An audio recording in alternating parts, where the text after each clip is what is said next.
ধর্মের যে আইনগুলো সে তো মানতে হবে। ধর্ম আইন এরা মানছে না, আইন লঙ্ঘন করছে, সে সব লঙ্ঘন। কতগুলো ড্রিঙ্কারকে নিয়ে যাচ্ছে, ড্রিঙ্কার যাবে, কোনটা হাত করছে, এটা ভয়ানক ব্যাপার, ভয়ানক সর্বনাশ।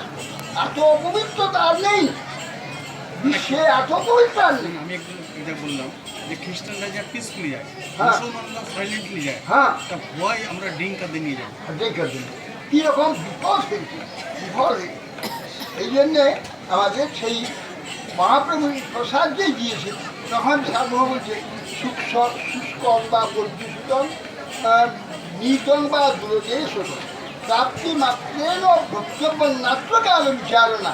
হ্যাঁ, ন দেশ নিয়মস্ব ন কাল নিয়মস্বতা প্রাপ্তি মাত্রেণ ভক্তব্য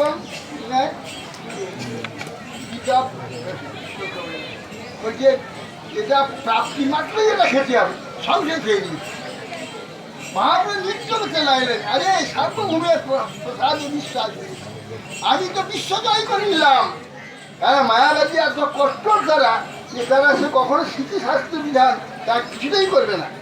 অথবা আর সার্বভৌমের মহাপ্রসাদ বিশ্বাস হয়েছে, আমি বিশ্ব জয় করে নিয়েছি। মহাপ্রভু উত্তম নৃত্য করতে লাগলেন। অথে বড় কঠিন জিনিস। হ্যাঁ, যারা নাকি প্রতিটা বছর স্মৃতিশাস্ত্র বিধানে চলেছে, এই অভ্যাস যদি আছে, তারা মরে গেলেও খাবে না।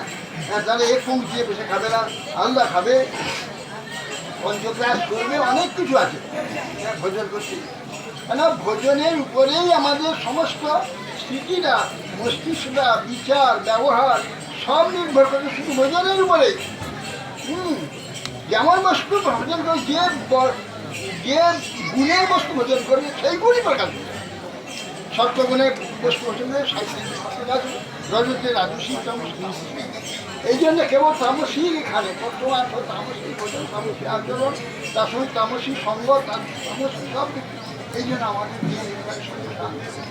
যাই হোক, এই বিদ্যা আমাকে সত্যি, এই বিদ্যা শব্দ অর্থ জ্ঞান লাভ করা, সেটি মহাপ্রভু জগতে প্রকাশ করে। মহাপ্রভু জগতে প্রকাশ করবার জন্য ওই এই সার্বভৌমকে দিয়ে প্রকাশ করলেন। সার্বভৌম মহাপ্রভু একান্ত ভক্ত, যা নাকি তার ভগ্নিপতিকে বলছিল এ তো মানুষ, মহাপ্রভুর বলতে ভগবান নয়।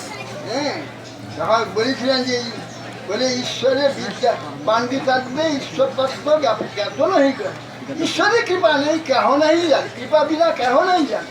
ঈশ্বরের কৃপা লেশ হয়তো যাহারে, সেই তো ঈশ্বর তত্ত্ব জানতে হবে। হ্যাঁ, ঈশ্বরের কৃপা ছাড়া, ঈশ্বর কৃপা কার প্রতি হবে? বাস্তব পবিত্র জীবন দেওয়া হবে, শুদ্ধ হবে, হ্যাঁ, নিষ্কলঙ্ক হবে, সেখানে ঈশ্বর কৃপা আপনি প্রকাশ।